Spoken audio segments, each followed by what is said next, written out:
Well, good afternoon, ladies and gentlemen. We're going to start a little conversation here with some cattlemen from the state of South Dakota and try to address some of the issues that are price. Obviously, is probably not a big problem right now unless you're buying, I guess. But if you're selling, if you've got a cow-calf operation or you're selling feedlot cattle right now, it's a good time to be in the cattle business. But that doesn't mean that there's not a lot of issues that still are kind of a threat to our industry. So we've got a panel of experts here that are going to talk through some of those issues today. And first, right here on my left is Todd Wilkinson. Todd is a cattle producer and attorney from DeSchmidt. He also has the honor of representing us as the president of the National Cattlemen's Beef Association. Has been traveling all over, literally the United States, Canada, the country, and probably even the world. But he has dedicated this year to the cattle industry, and as a producer, we are totally in his gratitude. Appreciate that. Also, next to him is Eric Jennings. Eric has been the president of the South Dakota Cattlemen's for 4 years? 4 years now. And sorry. So, but he's been the president of South Dakota Cattlemen's for 4 years. Again, has represented us extremely well. And then at the far end is Craig Bieber. Craig is from Leola, South Dakota, and he is the South Dakota Cattlemen's Vice President of Membership. So we're going to get in and talk about a lot of different issues. I want to remind you, right up here in front, wave Taya. Taya is the Executive Secretary of the South Dakota Cattlemen's. If you have a question that you would like to pose to the panel up here in the next hour, just come up and grab a piece of paper and a pencil from Taya, and we will try to get to it. So we're going to start a little early. Hopefully we got some time for questions from the audience. So first off, let's get started. So Todd, one of the issues, we've got a lot of competing interests that think they know what's better for the cattle industry and know what's better for our grasslands and pasture than the cattlemen that are out there. Recently, the Animal Agriculture Alliance published a report that animal rights groups are bringing in over $800 million annually and designating the organization for competitive markets and farm action as animal rights extremist groups. Can you talk about what that threat means to the cattle industry, what that means to our organization, and to our whole food chain supply, please? Yeah, Walt, first of all, this is the first time that I can remember in recent history that the animal rights activists have really got involved in the Farm Bill. So this isn't just a beef or a pork or proteins.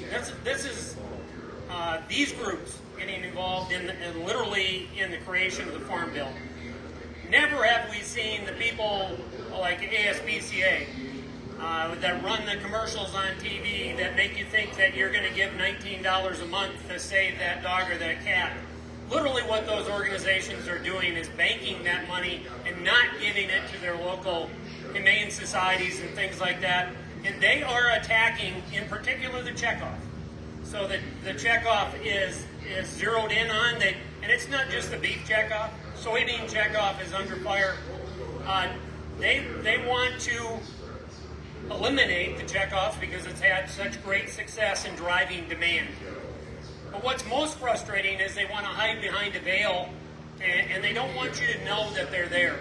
So they're working the halls in D.C., and whether it's PETA, whether it's HSUS, whether it's ASPCA, whether it's OCE, these organizations have made it a dedicated effort to spend upwards of $800 million a year. This isn't a one-time deal. This is $800 million a year to go in and buy influence to try and impact us. They want to put America's beef producers out of business. Their stated goal, if you look at a PETA goal, their stated goal is to have nobody eating beef anymore. And if that isn't a concern to everybody in South Dakota, it should be. South Dakota has more cattle per capita than any other state in the United States. So beef is a big business in this state. and protecting that business is critical. So when you hear that people are fighting back against these animal activists, that's why. Because we don't want them driving our policy. And frankly, when Cory Booker, the senator from New Jersey, who is on the Senate Ag Committee, an avowed vegan, is in there trying to dictate to us what happens with beef production, that's a pretty scary thought. So I encourage everybody to be aware of what's going on in terms of the attack on your industry, because we have the obligation. We're the producers, and it's easy for us to just go home. Last week I was moving cattle. It's easy to do that and not pay attention to what happens on the national level. If we do that now, we're going to get buried, because we don't have $800 million to go stack up in a war chest against these people. But what we have is advocates. We have the people on the ground that can make a difference. And that voice that you have is so much more effective than somebody throwing money at it to a Cory Booker of the world. Go ahead. So, Todd, put it in perspective, how large is the beef checkoff? So in terms of the total revenue that it Per year. generates, that $800 million would eclipse that by about 7 times. Yes. So we have a maybe 750,000 or something. No, wrong number there. But we have a minuscule amount compared to the amount of money they're throwing at us. Right, I think and that's important to note that we're fighting 800 million, but you said it, because we're passionate about it and our people are passionate about it. That's what kind of tries to balance the scales as best as possible. Yeah, and to understand that the beef checkoff dollars can't be used to fight this fight. Those can only go into beef promotion. Yep. So we can't use a dollar that I'm contributing when I sell an animal. We have to do it out of our private resources, and that's why everybody's voice is so important. So one of the threats also, so if we're not going to, if they don't want us to raise beef, people still have an appetite for beef. Beef is very well accepted anywhere. So let's just grow it in a test tube, or let's bring it in from out of the country. Eric, talk to us a little bit about some of the efforts on labeling and just how do we let consumers make the choice rather than having some of these other groups make the choice for them. Sure, yeah. So labeling, it's a very complex and a very large issue, actually, because you talked about the test tube part of it. There's cell-cultured meat, there's plant-based products, protein products, but then unfortunately we can't seem to talk about labeling without talking about country of origin labeling either. And I'll probably let Todd address the cell-cultured and the plant-based products. I'll take on the country of origin labeling. It's a very disappointing issue to me, just because we spend a lot of time talking about it, and it's not an issue that's going to do anything to add value to the producers. When consumers go to buy a package of beef in the store, they're looking for freshness, they're looking for price, and they're looking at, can I utilize that cut? Do I know how to cook that? Where the meat comes from is way down on their list. And we have some private brands that source verify meat that fill that niche for the small group of consumers that are looking for source verified meat. We also have a product in the USA label, which that often gets confused with country of origin labeling. They're two very different things. Product in the USA is a voluntary label that can be placed upon meat at the retail or wholesale level. We're in the process of going through some rewriting those regulations.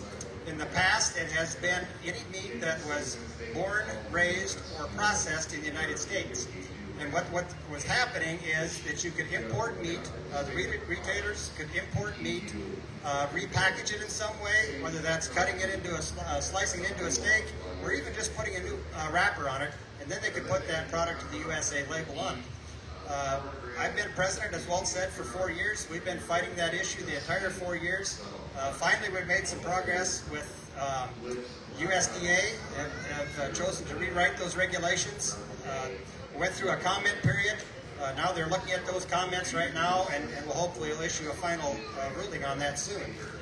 So what they're proposing now is that it's only products that were born, raised, harvested, and processed in the United States. So that eliminates being able to import meat and put a sticker on it for repackaging. SDCA would like to take that one step further and put some kind of a verification process in that. Because right now, the retailers, all they need to do is have the paperwork in line that says, yep, we got this meat from somebody in the United States. With really no verification or audit system taking place. We want to make sure that there is a verification system, because we don't want to defy the trust of the consumers. When a consumer goes in there and buys a package of meat that says product of the USA, it dang well better be from the USA.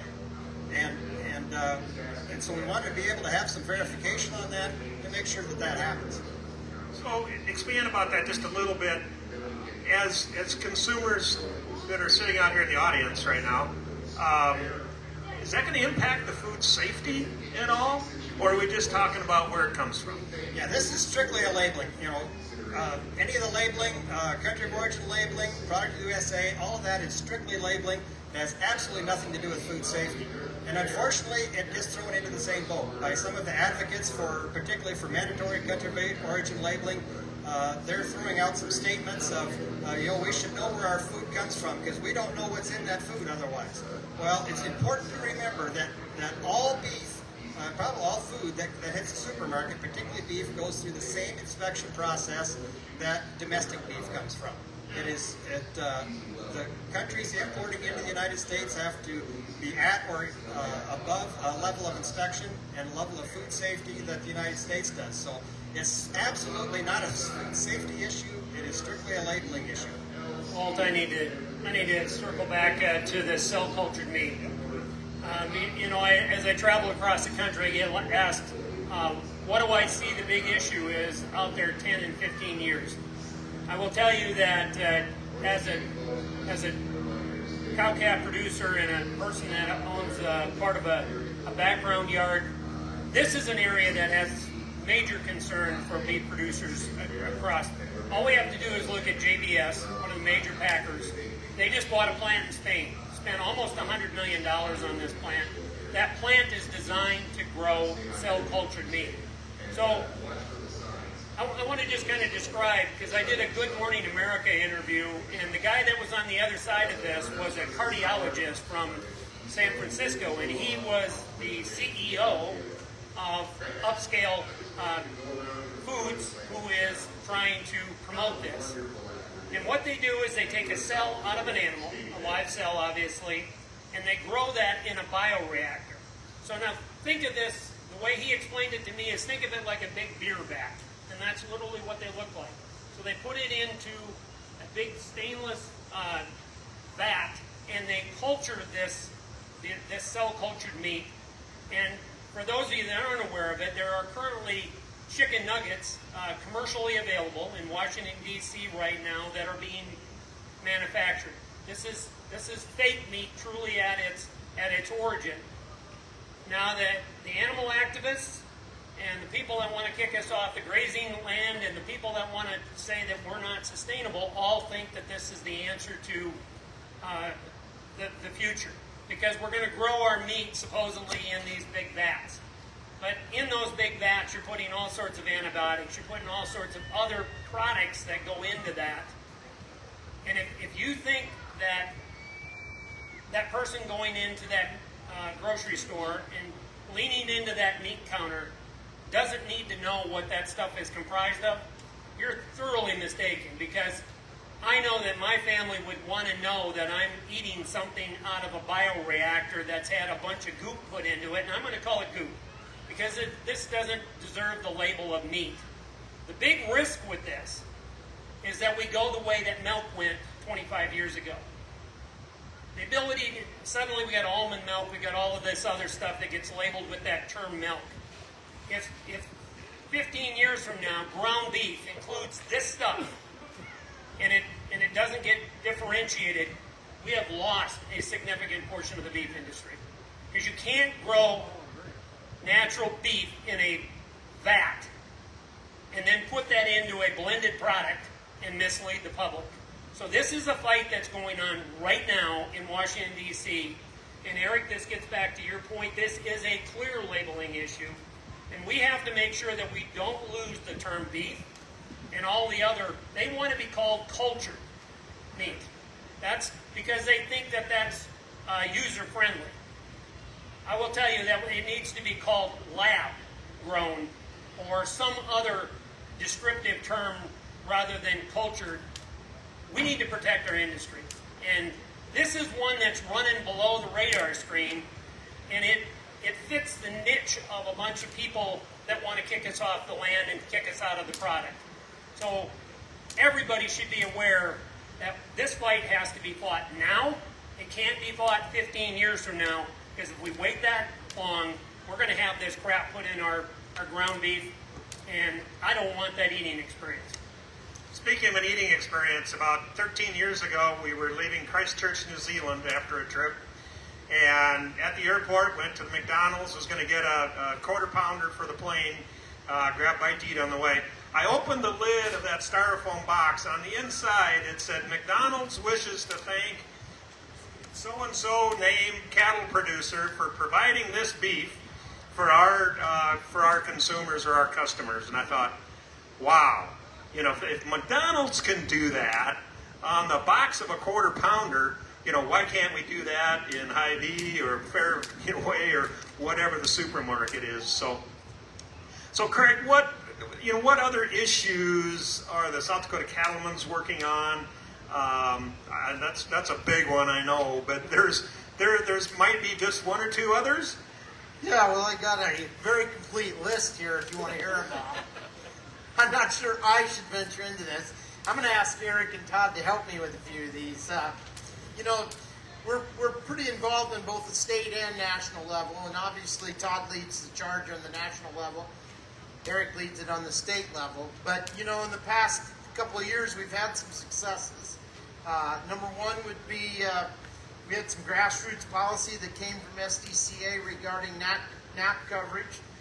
One of our members, Lyle Pierman, actually pointed out the fact that you know, on mechanically harvested crop in a drought situation, you can buy up coverage, and it became through Eric and a meeting, several meetings, a mid-year meeting, I believe. It came up through that we NCBA adopted policy that said we could buy up coverage on grazed property or grazed land that had NAP coverage. What's NAP?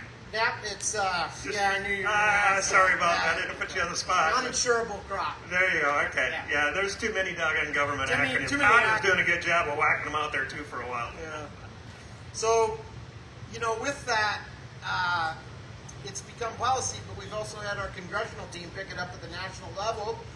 It's right now it's sitting in the Congressional Budget Office, kind of waiting to be evaluated and what it costs. But, you know, that's one of the successes that came out of South Dakota Cattlemen's. Another would be enhanced CRP usage for young producers. So that policy actually originated in South Dakota Cattlemen's and came up through and is now being floated by Senator Thune, I believe, and is also at the Congressional Budget Office. But we've had an impact on NCBA. I do think one of the things I'm going to point out is we've got a string of cow-calf producers as president of NCBA. Donnie Schiefelbein, Todd, Mark Eisel. So, I mean, cow-calf does have an influence on NCBA, and I think that's important to South Dakotans and members of the industry in South Dakota. So, we've also had some successes with taxes. I think I'll let Todd speak to some of the tax issues, like state tax relief and that sort of thing. Hold on to that thought for just a minute. So as the South Dakota Cattlemen's membership chairman, I'm busy at home. I got a frozen water tank and my tractor's not running and got to get the cattle fed. And so why should I join the South Dakota Cattlemen's? What's my return on investment for that exorbitant fee that you guys charge for membership? Just cover that briefly. I mean, you can't be there. We need policymakers like, you know, people that can affect policymakers like Eric and Warren Simmons, who's not here today. Vaughn Thorstenson's also on the executive team.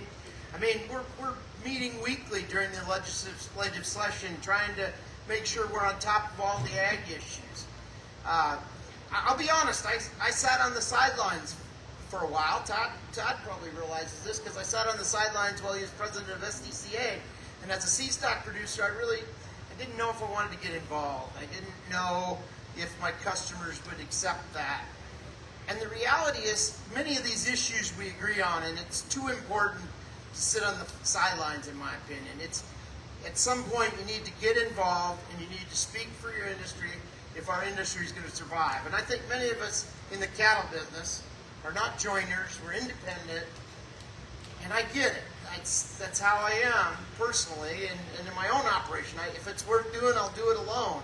But the reality is we can't fight national governments and state governments alone. We need these trade associations to make that work.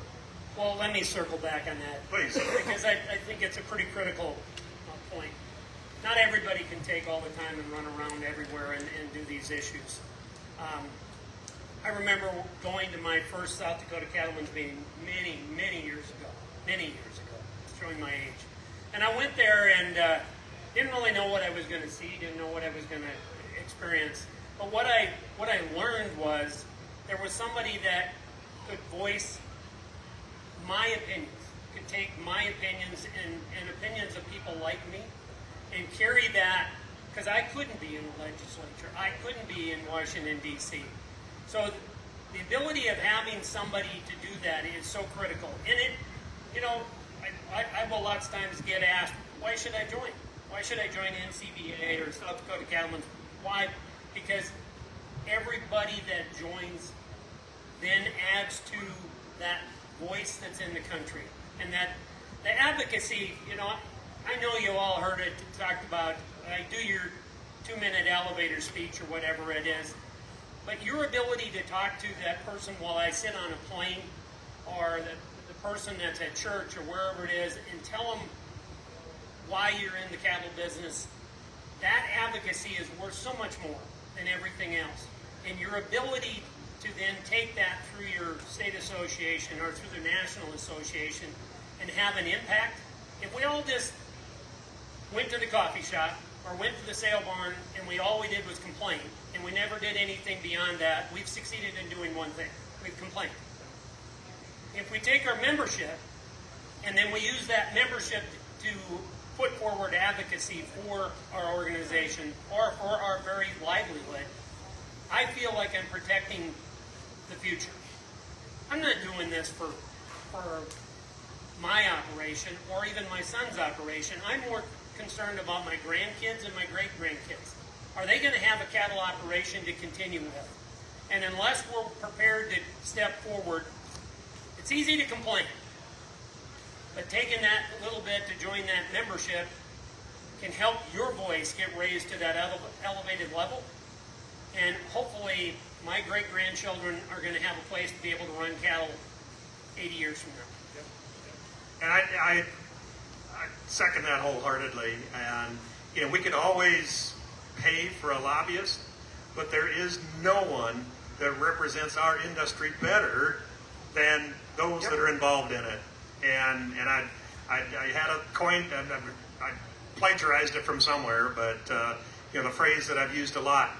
You know, you go to these meetings, and you know, if you're not at the table, you're probably on the menu, and there's going to be somebody from whatever those acronym organizations are that you were talking about. They will be there because that's what they're getting paid to do. So we need to be there, and there's nobody better spokesman than you guys right here that are advocating for our industry and your kids, and it's amazing. And particularly these two that have worked their way up through the ranks, became more polished, understood the issues better, and represent us well when it comes to the state and national level. So, you know, and I just to circle back on what we were talking about earlier, how do you fight an $800 million war chest by sending a $150 check in and join our organization? Because every time that Todd and I talk to a legislator, they want to know how many members you represent. And the bigger the membership we have, the larger the voice, and the more impact that we can have in dealing with our elected officials. Good.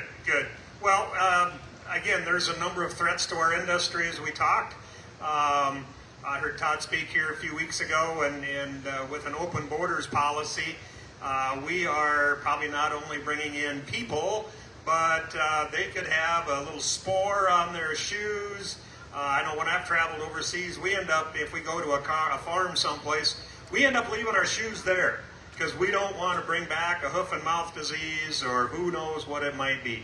Talk a little bit about, Eric, you want to start off? Talk a little bit about what the cattlemen's organizations are doing to help preserve that side of our industry so that we don't have a black swan event and just totally lock down our whole industry. And I think that we're all concerned about catastrophic disease affecting our nation's cow herd, and you're absolutely right, Walt. It's this disease is going to come in on somebody's shoe. It's going to come in on their jacket, on their suitcase. It's not going to come on in a hoof. And that's just by accident. I mean, there could be people that want to do this on purpose to hurt our industry as well. That's true. Yeah. So, sorry to interrupt. There's diseases that we haven't thought of yet. There's these diseases that are being developed in bioterrorism capacity. So absolutely, we could get there. And so, how are we going to deal with it when it gets here? Not if, it's when. And luckily, USDA has worked with the industry associations and developed a very comprehensive plan. It's the National Animal Disease Defense and Response Program, I believe is what it is. And I got to hear a briefing on it this summer. I was very impressed because they even got to the point of dealing with cattle that are on federal lands, which have their own set of challenges because of the remoteness of it. But to be able to address that is huge, because when the disease does show up here, it's identifying that problem cow, it's being able to track that cow, where she's been, and to mitigate the risk. Because it's truly a concept or an event where failure to plan is planning to fail. And so we need to address that. Part of that is the National Identification System, which we currently have one. It was probably put together in the 1950s. We're still using that same technology. We still have a cowboy at chute side writing down a 9-digit number on a piece of paper, sending that into the office, and they're writing that, or they're typing that number in, maybe electronically, and shipping it off to animal industry boards where it gets filed. It's a ridiculously archaic system compared to the technology that we have now. Now we have the ability to use electronic identification. So a cow with a tag, you can wave a wand over it. It will record that data electronically. You can Bluetooth it into the iPad, and it gets shipped off to the animal industry board. It's all in there electronically. You can access it in a matter of moments. I'm not a big adopter of technology, but even I can understand the value to that. We have all my cattle are electronically identified, and for me, it's a data management tool. For example, we're preg testing. The veterinarian does the ultrasound. He waves his wand over the tag, enters in the day's bred into the computer. It saves me a person doing record keeping, and it improves the accuracy substantially. But to push forward with an animal identification system in the nation that involves electronic ID is absolute must. It's going to take it from days of tracking a cow in days down to hopefully hours, and that's huge with the transportation that we have of cattle anymore. If I sell a cow in St. Ange, she's going to get onto a truck, she's going to get unloaded 2 or 3 times, back on other trucks before she ever gets to a feedlot. So that cow, my one cow, if she has some disease, it's tuberculosis or whatever, she's going to expose hundreds of other cows in 4 days. Probably, it's going to be in the thousands actually, all over the country, the way that the movement of cattle goes. So if we can identify that cow and identify all of the cows that she was in contact with immediately, then we have shrunk the amount of cows in that exposed pool, and that's going to mitigate the disease quicker than anything else we can do. What are they going to do? They're going to quarantine it, right? I mean, they're going to lock them down, test them, They're and going then to who knows whatever. my entire but, yeah. herd and my Sorry. neighbor's herds. Yeah, So go if ahead. we can do that with just a few herds instead of a whole nation worth of herds, that's going to be huge. Yeah, let's just touch on your point. What happens if we have a foot and mouth outbreak or a lumpy skin disease? Most people never even heard of that. I will tell you that this is already over 30% of the land mass on Earth is already impacted with these diseases. It is spreading. Indonesia, the 4th largest population base on Earth, is rampant with this. Australia is scared to death because it's 300 nautical miles off their shore. So what happens? The current disaster preparedness plan that Eric referred to, there's an immediate lockdown for a minimum of 72 hours. No cattle movement anywhere. This is anywhere. All the livestock barns, nothing moves, nothing in and out of a packing plant, nothing going from pasture to pasture.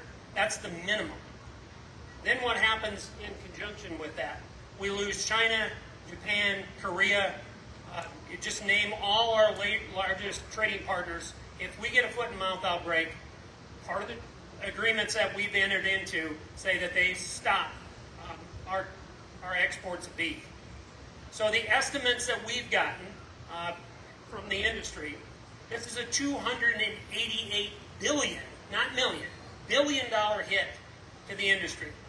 People like my son and myself, we won't survive that. If that happens, if we can't trace this stuff at the speed of commerce, we're going to be shut down for too long. So the best example of this I can just point to is one that just happened in South Carolina 2 months ago. South Carolina had an atypical BSE case. So that is something that just happens naturally. That animal had a button in its ear. It was immediately traced back to Tennessee, its state of origin. Because of all of that, there was no impact on the food security. There was no issue with anything related to that animal. It was kept out. But to Eric's point, if you can trace that animal that quickly, it's like an insurance policy on your pickup. You're going to help ensure that your herd and your part of South Dakota or your part of Nebraska is not shut down on a nationwide closure. Because the current plan is to close everybody. And if we don't get the traceability at the speed of commerce, some of us are not going to survive. It's going to make the Holcomb plant fire look like a joke. So when we lost a major packing plant because of a fire, it caused major interruptions to the system. This would cause literally the system to back up, and it would not be able to recover quickly. So this is a big issue for cattle producers across the country, and we need to do this on a basis where we voluntarily go forward with this. USDA is proposing a mandatory rule right now on breeding livestock and dairy, but we think it needs to go beyond that on a voluntary basis so that that individual producer can say, I want to protect my herd just as Eric has, so that he knows he's not going to be at the same risk that his neighbor is with an outbreak. And Walt, to your point, this is not a matter of if. This is not a matter of if. It's going to happen. Our border is so porous across the southern part of the United States, we can't keep anything out. And whatever is happening is walking across there. There's no protection. It's not going to be an imported animal. We do a great job. USDA does a great job of inspecting imported animals. What it's going to be is on the bottom of your boots. And it's going to come in, and the projections are, if this comes into Texas, it's going to go from north to south to east to west in 48 hours. So this is an airborne issue, and as mobile as the cattle herd is at any time, this is going to be all across. You're not going to be able to say we live in South Dakota and it's only going to affect Texas. Just and to Eric's point that technology is there. I don't understand exactly why there's a whole bunch of opposition to this. We did a premise number on our place 20 years ago, and had a chance to with our South Dakota Ag and Rural Leadership foreign travel experience. We went to Belgium. In Semay, Belgium was the largest cattle market that they had in Belgium, and every animal had to have a physical piece of paper that they called a passport. And we are so far past that right now. I mean, that would be pretty burdensome, but what we can do now with technology is pretty amazing. So, Craig, anything to add to that, or? Nope, I'm good. Okay, good. No, that's fine. Another one of the threats to our cattle industry actually comes from our federal government and some of the policies that are being proposed. Todd, you're probably the closest to that. you want to talk about a few of those things that are going on Yeah, with so BLM and all that Yeah, good so stuff. I want to start with BLM, and then I want Eric to fill in on this because that's his back door. It's not Black Lives Matter. Yeah, no. Bureau of Land Management. Thank you. This is, Doggone acronyms anyway. so this is Thank Bureau you. of Land Management. So we have an administrator in Washington D.C., the administrator of the BLM, who I'm just going to share with you this gal's background a little bit. Coming out of college, she was one of the ones that was hammering spikes into trees so that when the loggers would try and log those forests, the chains would fly off the chainsaws, and that's pretty telling in terms of what we have as administrator of BLM. That scares me. Now, what has BLM done? BLM has come out with a current proposal right now that would convert the current Taylor Act, which affects, and I don't want to get lost in all of these titles, but certain issues were identified as what needs to be the focus of BLM years ago when it was originated. And part of that was grazing. Grazing was right up here, and so was recreation. Nowhere in there does it say anything about conservation. So conservation now is currently the buzzword for the BLM administrator, and she wants conservation leases to now have equal parity with recreation and with grazing. If that happens, those BLM allottees or permittees are going to be facing somebody else that's got a bigger checkbook that can bid more to the federal government and buy up that allotment or buy up that permit. And if we take the cow herd off of BLM lands and potentially Forest Service lands, we have decimated the cow industry in the United States. Just literally decimated it. And I've talked to a lot of BLM and state administrators because these are good folks. These are people that have done their jobs. And they didn't even know that this rule was coming. This rule came down from Washington, D.C. without even the local state people having any input in it, let alone the public. We didn't have a right to comment on this proposed rule. They just simply came up with it in D.C. And if that doesn't scare you, Walt, I don't know what does. The idea of I'm from the government and I'm here to help, that doesn't work in my neck of the woods. So this is a big issue. And Eric, you live this because you're in the heart of it out there in the hills. Just bit of Eric. I just want to remind folks, if you got any questions that you would like to, you can see the expertise we got sitting up here.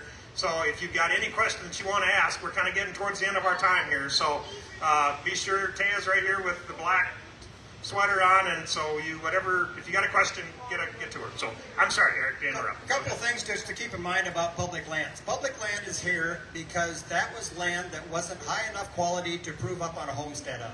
It's a very low quality land. The BLM land in South Dakota has a lot of hard pan soils. There's a lot of shale in it. The plant population, it's about a grass plant per foot or less. So it's a low quality land. It's not choice land by any means. Permittees have been on those lands for 100 years or so. It's under very good management right now. I think everybody can agree that as a whole, the public lands in the western United States are very well managed. They're very healthy. We've been doing a lot of water developments. We've been very concerned about erosion control. Honestly, if you want to, the best thing you could do to help that land is to get the wild horses off of it, but of course they don't want to touch those. But so to elevate a conservation use up with the commodity uses just shows the naivety and ignorance that the Washington officials have in how that land is managed. And the other thing, Todd talked about the decimation of the cattle industry if we took those cows off, but it's also the decimation of those small communities in those areas. Because the conservation use isn't going to bring any income like the cattle industry does to those small communities, because these are very remote areas. So it's going to further dry up those small communities, and I think that's just pretty darn sad to take people off those small rural communities and push them into the cities. And so if you put that land under a conservation easement, no one's going to use it probably, basically. I mean, it's not going to get grazed. It's not going to get that resource, that grass that could be producing food doesn't go to producing food anymore. But I've heard the comment, graze it, log it, or watch it burn, and that's one of the buzzwords out there in your part of the country where if we do not manage these resources, which grazing is, I don't want to put words in your mouth, but if we're not managing these resources, what's going to happen to them? Yeah, absolutely. We've seen examples of where they will burn. The grazing can take away those finer fuels, which fosters those fires and moves them along substantially. The part that's very ironic to me is that this conservation use is going to take cattle off of the ground. These grasses were evolved with grazing ungulates on them, and so those grasses need to be grazed in order to stay healthy. And also, by grazing it, the cows are eating the carbon-filled forage, turning that carbon into a high-protein source, depositing nutrients into the soil, which further enhances the grass growth, which is going to further sequester more carbon. So if we're concerned about carbon sequestration, cattle are very much a part of that. And to move conservation use up and take cattle off the range is going to be counterproductive to carbon sequestration. 10-4. Let's see here. Looking back, Craig, what I know there's some conservation things that cattlemen's have been working on as far as public policy. Do you have any idea, or Eric even, or I'll throw it out, Todd, whatever, but in the Farm Bill, conservation is obviously one of the titles in the Farm Bill. Do you see any major changes coming in conservation, or with the big Farm Bill debate going on, what do you see coming up? And then we got a couple questions, really good questions here, by the way. Todd he has better pulse on the national policy. So I'm going to tell you that the conservation looks good in the easements, whether it's voluntary easements, obviously. That program looks like it's going to come through the Farm Bill pretty well. I think we're on a good footing right now. Our congressional representation has done a remarkable job of getting that in the forefront. I also think we're going to do pretty well in terms of getting animal disease traceability and a foot and mouth vaccine funded. That's a big deal. So for the producers that are out in the audience right now, it looks like we've got the ability of coming up with about $21 million to help that cow-calf guy put the tag in their ear. They're maybe not going to have to pay for that. Maybe be able to get some of the technology to be able to do some of that. All of this can't be shouldered back on the cow-calf guy or the feedlot operator, and I think we're going to be successful in getting some of that funded. The Farm Bill looks good from the beef side. Frankly, what we're seeing, we like the way it's shaping up. Now, I will tell you, I don't think the Farm Bill is going to happen, probably not in 23. We have a senator that has, her term is going to end, and she's the chairman on the Senate side. So I believe we're going to have some real negotiations that are going to happen on the Farm Bill if it doesn't get done by the end of 23 into 24. That's to our advantage. That's the ag's advantage. The other thing on the Farm Bill, I've heard people say, let's just do a separate livestock bill. Let's take us out of the Farm Bill. If we do that, if we take livestock out of the Farm Bill, we've lost. We simply don't have the votes to get anything passed on a separate livestock bill. We have to be part of the big bucket, and we're going to have to be in with the SNAP and all of that in order to get the votes to get through. It is a panacea to think that the rural part of the United States has the votes to get anything passed on a standalone livestock bill. So that's scary. Don't go down that path because we're going to lose. Yeah. Just one other thing there, Walt, on the Farm Bill itself. I'm sure a lot of you use RMA, the LRP, as a livestock risk protection. That looks fairly positive. It seems to be everybody's in agreement that needs to be funded. That has had a very positive effect on our markets. That's provided some revenue protection to the feedlots, to the cow-calf people, throughout the entire industry, that we're able to to protect some revenue there and to be able to support the prices that people are paying for feeder cattle. Yep, sounds good. Question. You guys can fight over who wants to take this. What would you advise a single ranch to do to get a movement, small at first, to hinder some of these animal activists, PETA, et cetera, et cetera? What can the little guy do? Tell your story. Absolutely. I think the biggest thing is to not be afraid to get out there and tell your story, whether you do it on social media or have the opportunity here at a fair to talk to somebody in an elevator or riding on a people mover or something like that. But if you get out there and you tell your story and they can associate their food with somebody they know or somebody they talk to, I think that's the biggest thing you can do. And then join your trade organization. So, well, I'm gonna bring up.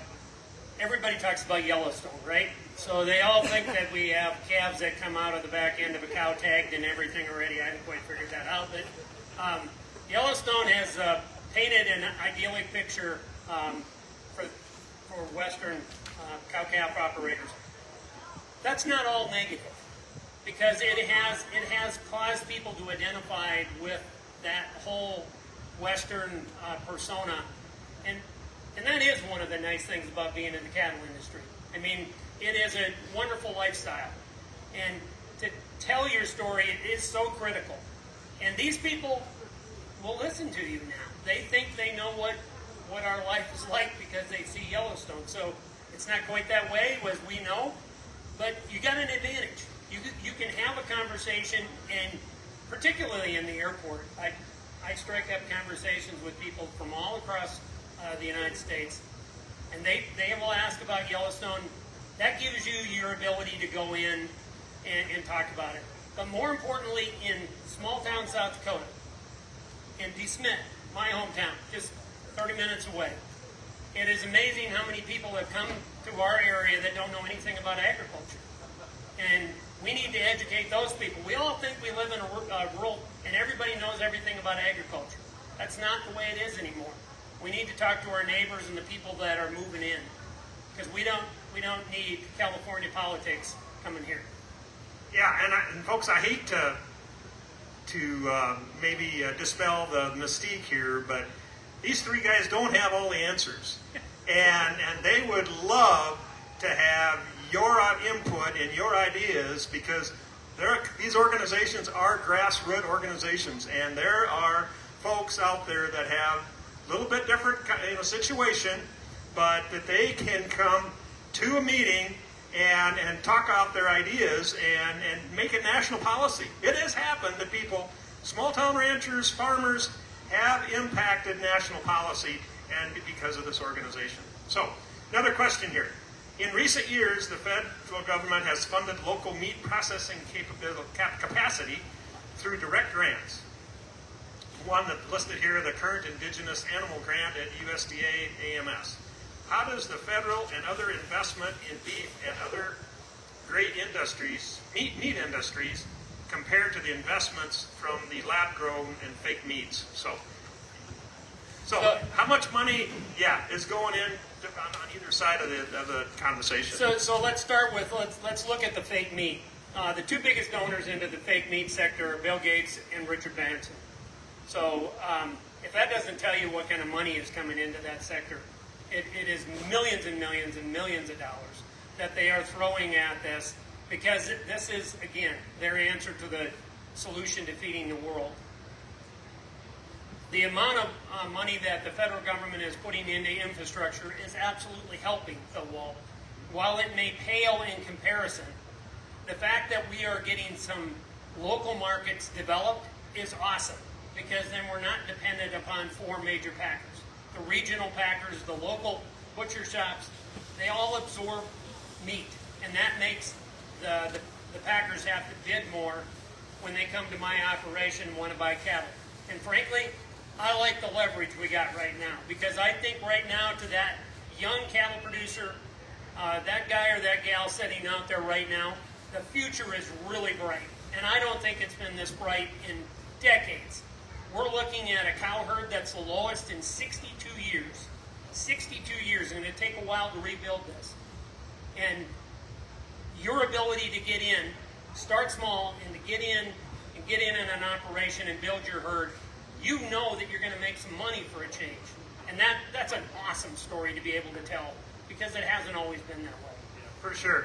Eric, what's the state? I know there's been some discussions out in Pierre, to help out local meat processing, local locker plants for expansion. And you familiar? I don't want to put you on the spot, but it was the governor was one of her. I've got Secretary Hunter Roberts out here, by the way. Wave your hand, Hunter. He's in the audience. He should maybe come up here and answer the question. But I know there's been a concerted effort to try to help out some of our local processing and get consumers closer to our cattle producers.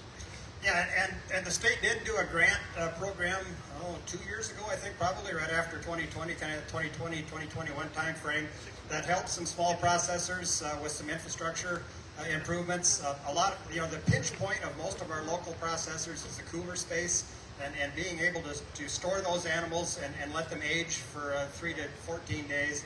So we're able to improve that. But it's no, those needs aren't over yet. We still need some more processing. A lot of these, even a small processing, which, the big packers, they'll do 4,500 to 6,000 per day. Our smaller plants in South Dakota, we're talking 18 to 25 a day. So these are relatively small. It's important that we continue to work on building those. They take a long time to put together. And so we had a grant program in the state, but it's important for the state to continue on to help those packing plants continue to get started, particularly with the Governor's Economic Development Office, to keep providing some loan funds for those packing plants. I think it's important that we get behind those people too. I mean, when they ask for investment, it's a small deal if we could put up 5,000 or something like that, or put together a group. I mean, the people that bite these plants off, it's a major undertaking, and I don't think most of us realize how comprehensive that sort of business is. No, that's a really, really good point. Folks, our time here is going to come to an end. It really went fast. I want to thank for those excellent questions. Craig, thank you. Eric, thank you. Todd, not only thank you for being here, but thank you for being in the industry and doing, representing us so well on a state and national level.